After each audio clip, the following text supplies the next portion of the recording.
Good morning students. अब हम एक नया चैप्टर स्टार्ट कर रहे हैं, चैप्टर नंबर 12 अलजेब्रिक एक्सप्रेशंस आपको पता होंगे जिसमें इक्वल का पार्ट नहीं होता है, वेरिएबल और नंबर से बनता है। जैसे x+3 एक एक्सप्रेशन है, 4x+5 एक एक्सप्रेशन है। तो इसमें हमको बहुत सी चीज़ें, बेसिक चीज़ें पहले समझनी है कि टर्म्स और फैक्टर्स क्या होते हैं किसी एक्सप्रेशन में, मोनोमियल, बाइनोमियल, ट्राइनोमियल क्या होते हैं, या फिर लाइक और अनलाइक टर्म क्या होती है, या कोफिशिएंट, न्यूमेरिकल कोफिशिएंट या पर्टिकुलर वेरिएबल का कोफिशिएंट क्या होता है। तो थोड़ा सा इंट्रोडक्शन पार्ट इसका हम देख लेते हैं। इसमें जो फर्स्ट चीज़ हमें समझनी है वो है कि टर्म्स एंड फैक्टर्स किसी एक्सप्रेशन के क्या होते हैं। तो मान लीजिए ये एक एक्सप्रेशन है 4x² माइनस 3xy। तो ये दो टर्म्स से बना है, प्लस और माइनस से जो भी है उसको सेपरेट कर दीजिए तो वो उसकी टर्म्स हो जाएगी। जैसे 4x² इसकी एक टर्म है और दूसरी टर्म है -3xy।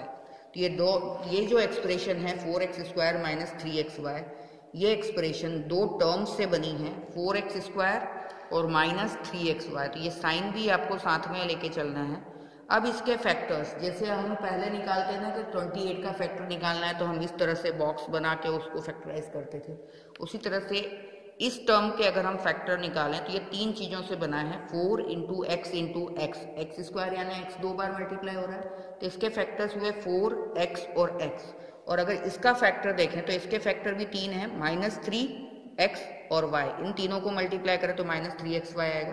तो ये एक्सप्रेशन थी, ये इसकी दो टर्म्स थी जो कि प्लस माइनस से सेपरेट कर दो तो टर्म्स बन जाएगी, और फिर उसको हमने हर एक चीज़ को अलग अलग कर दिया तो वो इसके फैक्टर बन गए। एक और एग्जाम्पल देखते हैं, ये है, इसमें दो टर्म थी, यहाँ पे तीन टर्म है, एक 9x² है, दूसरा -4y है और तीसरा 15 है, प्लस 15 यानी 15 है। ये एक्सप्रेशन हो गई 9x² -4y प्लस 15। इसकी ये तीन टर्म्स हमने लिख ली, 9x² -4y और 15।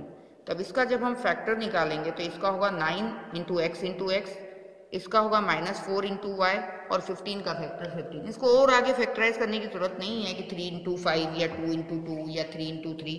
आपको तीन चीज़ें मल्टीप्लाई करके बना है वो बता देना है, 15 का फैक्टर 15 ही लिखना है। तो इस तरह से आपको टर्म्स और फैक्टर्स बतानी होती है। किसी भी एक्सप्रेशन में अगर बोला है तो टर्म्स के लिए सबको सेपरेट कर दीजिए, 9x प्लस माइनस के साइन से अलग अलग कर दीजिए, और बाकी उसको अलग अलग पार्ट में डिवाइड करेंगे तो उसके फैक्टर्स बन जाएंगे। तो ये हो गया है टर्म्स एंड फैक्टर्स की बात।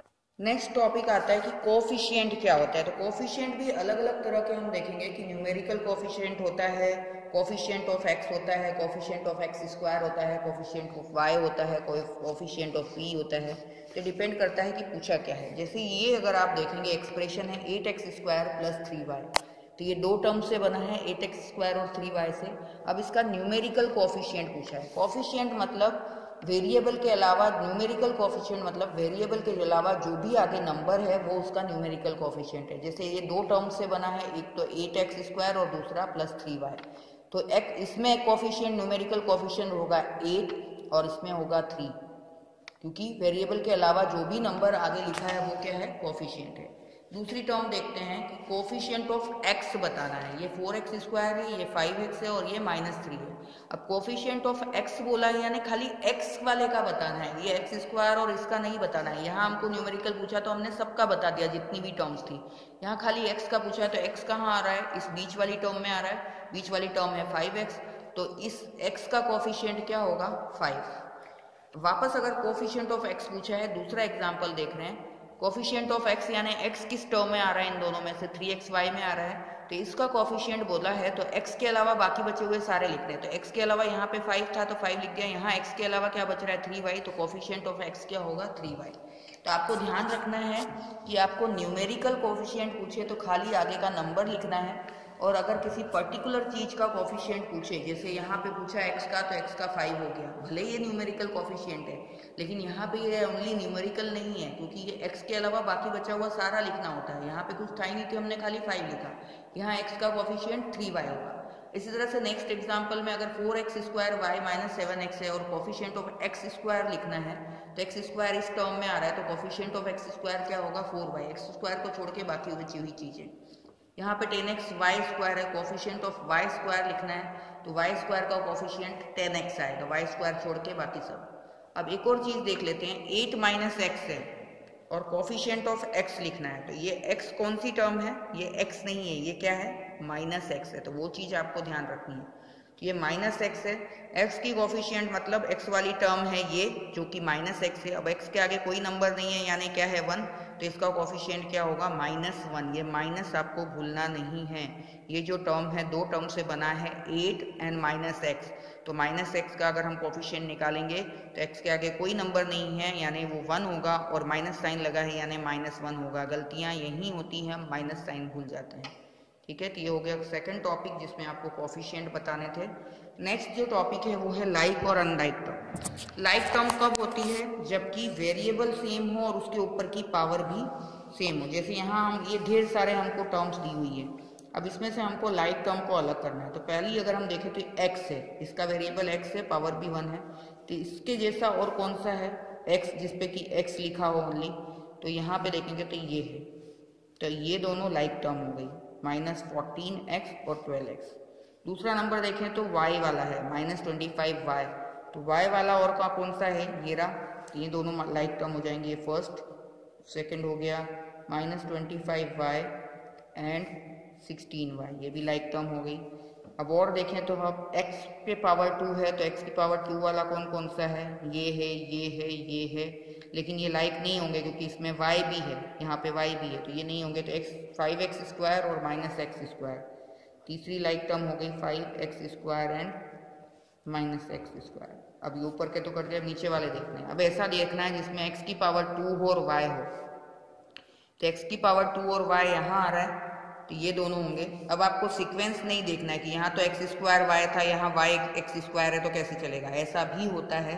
आपको खाली वेरिएबल सेम होना चाहिए और उसकी पावर सेम होनी चाहिए, यही देखना है। अगर ये दो चीजें मिल गई, ये वेरिएबल xy इधर भी है, xy इधर भी है, x पे पावर 2 है, यहाँ भी x पे पावर 2 है, यानी ये दोनों लाइक टर्म है। इससे आपको कंफ्यूज नहीं होना है। -5x² y एंड 4yx², भले ये आगे पीछे आ रहे हैं, उससे कोई फर्क नहीं पड़ता। अगर ऐसा होता कि y पे पावर 2 होती तो लाइक टर्म नहीं होते, क्योंकि हमको पावर x पे 2 चाहिए थी। तो ये लाइक टर्म हो गए। नेक्स्ट 12, नंबर वाली कोई टर्म नहीं है, तो ये नहीं होगा। और इधर भी देखें 5p² और 4q²p। अब देखो pq तो है, लेकिन p पे पावर 2 होनी चाहिए। यहाँ पे p पे पावर 2 है क्या, नहीं, p पे 1 है। और q पे पावर 1 होनी चाहिए, लेकिन यहाँ q पे पावर 2 है। यानी वेरिएबल तो सेम है लेकिन पावर सेम नहीं है, इसलिए ये अनलाइक टर्म होंगी दोनों, तो इसको हम नहीं करेंगे। तो ये 4 पेयर्स हमको लाइक टर्म के मिले इसमें। तो इस तरह से आपको ध्यान रखना है कि ये वेरिएबल xy सेम होना चाहिए और उसकी पावर भी सेम होनी चाहिए। यहाँ पे p² है, यहाँ पे p है, तो ये लाइक टर्म नहीं होंगे, ये अनलाइक टर्म होंगे। एक मैं लिख देती हूँ, अनलाइक टर्म में 5p² एंड 4q²p, ये अनलाइक टर्म है। नेक्स्ट चीज जो आपको समझनी है, monomial, binomial, trinomial and polynomial समझना है। मोनोमियल क्या होता है, expression with only 1 term is called a monomial. एक ही टर्म होनी चाहिए। जैसे यहाँ पे हमने देखा था ना कि इसमें 2 टर्म है, एक तो 8x² है और दूसरा 3y है। तो ये 2 टर्म थी, लेकिन इसकी जगह खाली ऐसा ही होता है 8x²। जैसे कि यहाँ मैंने एग्जांपल दिया है 7xy -5m 3z²। इसमें पूरी एक ही टर्म है, ऐसा नहीं कि -5 अलग है और m अलग है, ये साथ में है। तो जब एक ही टर्म होती है तो वो मोनोमियल होता है। जब 2 टर्म होती है इस तरह से 8x² + 3y, इसमें 2 टर्म है, प्लस माइनस से अगर आप सेपरेट करें तो 1 2। तो जब 2 टर्म होती है, 2 अनलाइक टर्म, लाइक होगी तो ऐड होकर सिंगल बन जाएगी। 2 अनलाइक टर्म होती है तो वो बाइनोमियल होता है। जैसे 3x - 4y, एक टर्म 3x है, दूसरी -4y है। एक टर्म 5m है, दूसरी -3 है। एक टर्म a² है, दूसरी -b² है। तो इस तरह से जब 2 टर्म होती हैं तो वो बाइनोमियल कहलाता है। और इसके अलावा जब 3 टर्म दी हुई थी इस तरह से, एक 3x², फिर दूसरी -5x और तीसरी 2, तो जब 3 टर्म दी होती है तो ट्राइनोमियल कहलाता है। देखिए 1 2 3, यहाँ भी 1 2 3।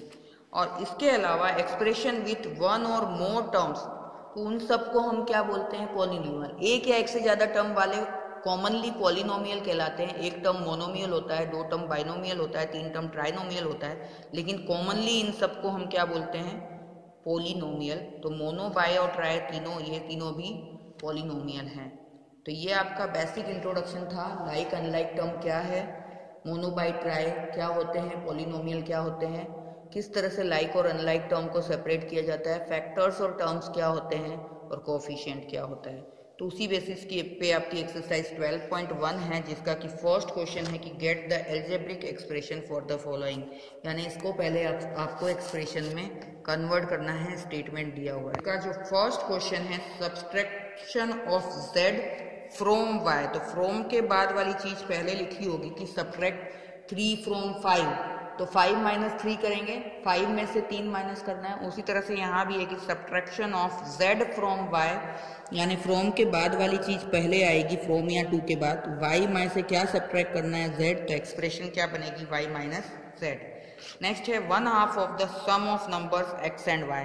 पहले तो सम ऑफ नंबर्स करना है x एंड y, तो ये x प्लस y हो गया, और इसका 1/2 यानी इसका half, half of 1/2 means half of sum of x and y, x plus y का सम उसका आधा करना है आपको। Next the number z multiplied by itself. अब z को z से मल्टी, इटसेल्फ मतलब z इंटू z करेंगे तो क्या आएगा z स्क्वायर, तो ये एक्सप्रेशन क्या बनी z square. Next 1/4 of the product of numbers p and q। पहले तो प्रोडक्ट बोला है तो p इंटू q करेंगे तो क्या आएगा pq, या p इंटू q लिख दो, और उसका 1/4 यानी 1/4 ऑफ p इंटू q और 1/4 ऑफ pq, ऐसे भी लिख सकते हैं। प्रोडक्ट यानी मल्टीप्लाई, तो p और q का जो मल्टीप्लाई है उसका 1/4, तो 1/4 pq आएगा। फिर numbers x and y both squared and added, यानी x को भी स्क्वायर करना है और y को भी स्क्वायर करना है और उसको ऐड करना है, तो इसका एक्सप्रेशन बनेगा x square plus y square. फिर number 5 added to 3 times the product of numbers m and n। अब देखिए इसमें क्या करना है कि 2 के बाद की, जैसे मैंने बोला फ्रॉम के बाद की चीज पहले लिखी जाती है, तो इसमें भी 2 के बाद की चीज पहले लिखी जाती है, और 5, ये जो 5 एडेड है वो लास्ट में होगा। पहले क्या करना है 3 times the product of number mn, तो m इंटू n, इसका 3 टाइम्स, उसमें आपको क्या ऐड करना है 5, तो क्या बनेगा 3mn प्लस